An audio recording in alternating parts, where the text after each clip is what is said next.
যে কৃষ্ণই অধা পোকা লোলম্বা হে নুকা আর পুত্র নাকু ওরিলে নিধন সেই কৃষ্ণর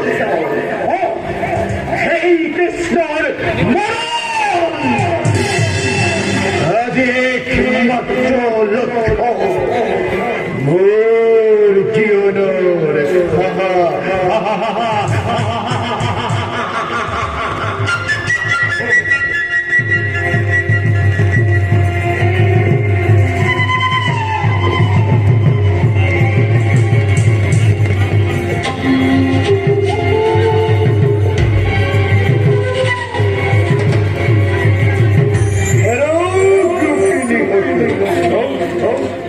এমন রাতিক্ষণ তোমালোকে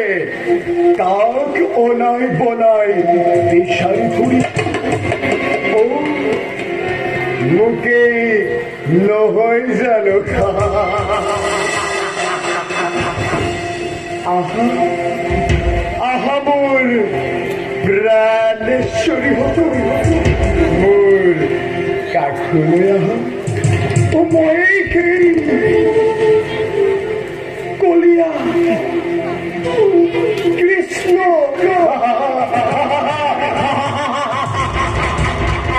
কিন্তু হিরণ গোপীর মাজর পড়া সেই গোপিনী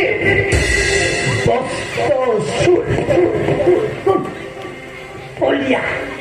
কৃষ্ণ লুকার কোনেও হরিবকে নোৱাৰিলে সে নলাগে স্বয়ং কণ্ঠ সুৰেও নোৱাৰিলে হৰিব ও সি চাগে মোৰেই ভয়ত কৰিছে পলায়ন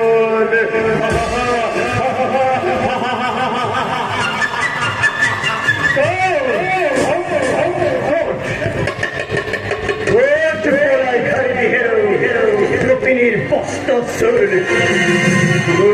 কৃষ্ণ এদিন নহয় এদিন তোক নিধন করি নিপাত করি মহারাজ কঙ্খর পুরস্কার মই করিম প্রাপ্তি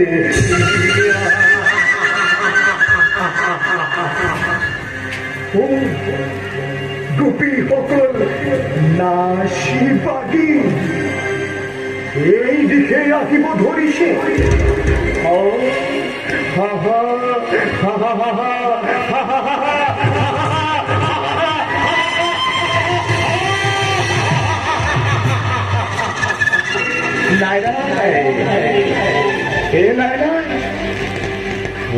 তবুর গোপী মই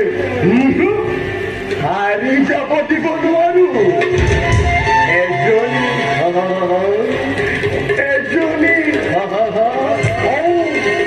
এজনী এজনীকৈ বলি আনি মই মোৰ অৰ্ধাংগিনী কৰিব লাগিব অৰ্ধাংগিনী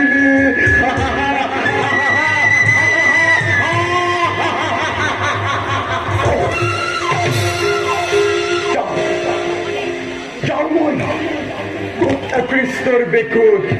লুকাই গোপী সকল আহিলে এজনীকৈ হৰণ কৰি লৈ যাম আৰু তেতিয়া গোপী সকলে বিনাই বিনাই কান্দিব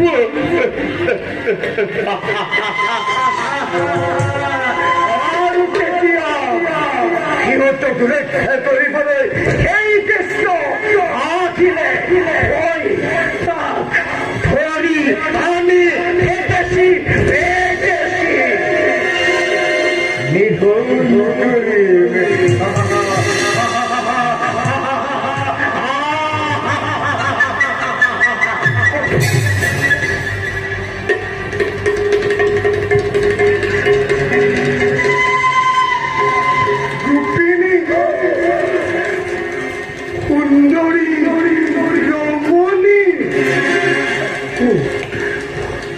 কৰা যায়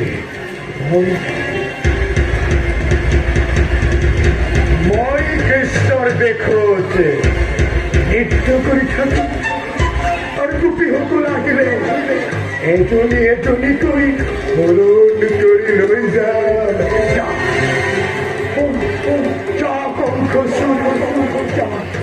কৃষ্ণৰ বেশত গোপী সঙ্গে নৃত্য কৰি থাকে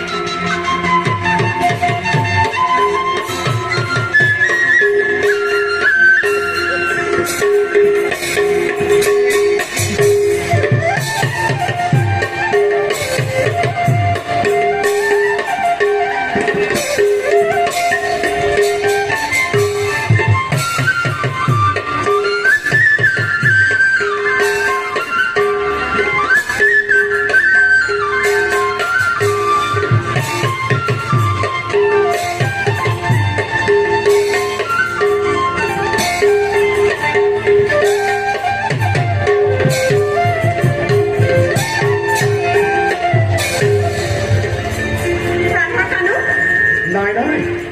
মোৰ প্ৰাণধন গোপীসকল মই আৰু নলুকাম তোমালোকক এৰি জানো মই থাকিব পাৰিম তোমালোক মোৰ হৃদয়ৰ স্পন্দন মোৰ প্ৰাণৰ প্ৰতিমা আহা প্ৰিয়ে মোৰ কাষলৈ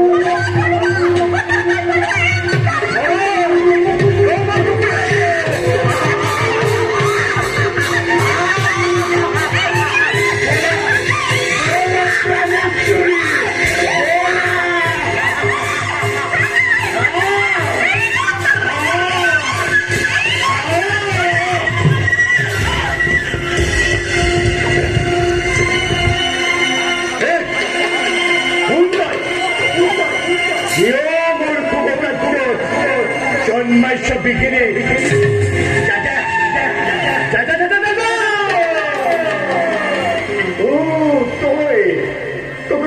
কলিয়া কৃষ্ণ বেশ বেশ কৃষ্ণ আজি বহুদিন ধৰি মই তোকে আছিলো বিচাৰি ভাগ্যৰ বলে আজি পাইছো সন্মুখত